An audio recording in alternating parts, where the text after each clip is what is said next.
And Wendy, I'd like to start with you. There was a profile of Diane Ravitch in the city paper, the Washington City paper last week, in which you're quoted by the writer as saying, if you were graduating from college today, that you would probably join Teach for America. But that you also had some concerns that it was sucking up all the, quote, psychic energy, and possibly based on a kind of dangerous premise that maybe teaching shouldn't be a lifelong career. And you're quoted in the piece as saying, to me it's like saying that we're going to build up the Peace Corps so at some point we can replace the senior diplomats. That's ridiculous. Does she have a point?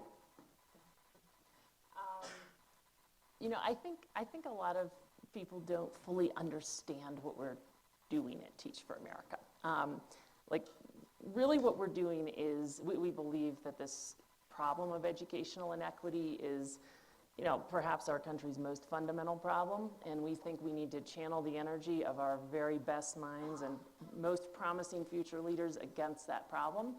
So we run around on our nation's campuses and among our recent grads and aggressively send the message that this problem exists, that it is solvable, and that we need our future leadership to take it on if we're going to make it happen in our lifetime. We asked them initially to commit 2 years to teach in our highest poverty communities. Is this Yes. fine? It's sort of ringing. We invest a lot in their training and development based on what we've learned through our own experience and from others about what it takes to succeed as a teacher in our lowest income communities.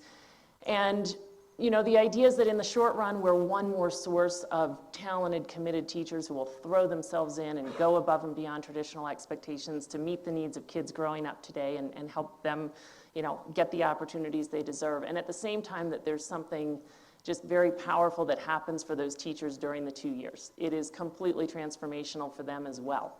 Because when you've taught successfully in a low-income community, you become unshakable in the conviction that we can solve this problem. You realize that this is a matter of meeting our kids with high expectations and giving them the extra supports they need. You gain a very grounded understanding of how to solve it, and then you can never leave it. So it influences their career paths, and most of them stay in education. Thankfully, some of them do leave. They go into policy, they go into other sectors. All you have to do is teach in today's system to realize we'll never solve the problem from within alone. We need policymakers who understand the issues. So that's really what we're working to do, is to ultimately, in the long run, build a leadership force of folks in this country, not just a few folks, but many of our leaders, working at every level of policy, every level of our education system, in business, across our professional sectors, who are committed to actually solving this, and who have the experience and the insight to be able to solve it. So Diane, what if anything, is wrong with that picture? Well, I think it's a fine picture, but I think it's an incomplete picture because we do need dramatic change in this country. And I don't like to criticize TFA, and I've done a lot of speaking. I don't criticize TFA. I was invited by TFA and KIPP to speak in Houston, and I spoke very candidly to each of them about how I thought they could make a difference in terms of KIPP, first of all, leading the way to clean out a lot of these really terrible charter schools that are following in their wake, and not giving the public the impression that charter schools are the answer when we know that only 1 out of 6 charter schools outperforms a regular public school. Can we park the charter school question and come back to that later? Stay with teachers. Sure. With teachers. Why isn't it a good thing to get an infusion of new teachers, young, ambitious, many of them the top graduates of their schools, into the schools? All right.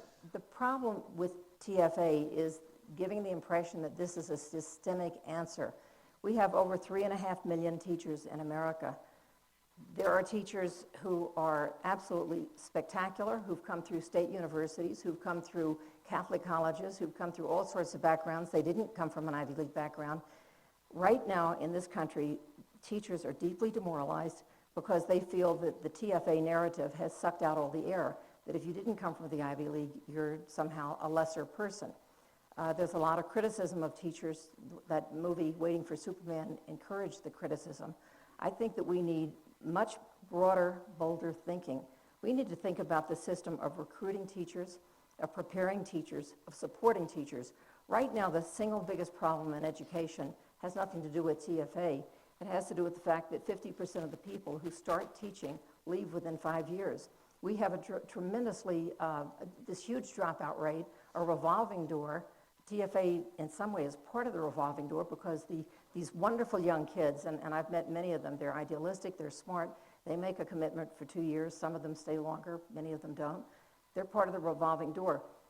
In other countries, if you look at the high-performing nations like Finland, they have a teaching profession that people are eager to get into. They accept 1 out of every 10 applicants.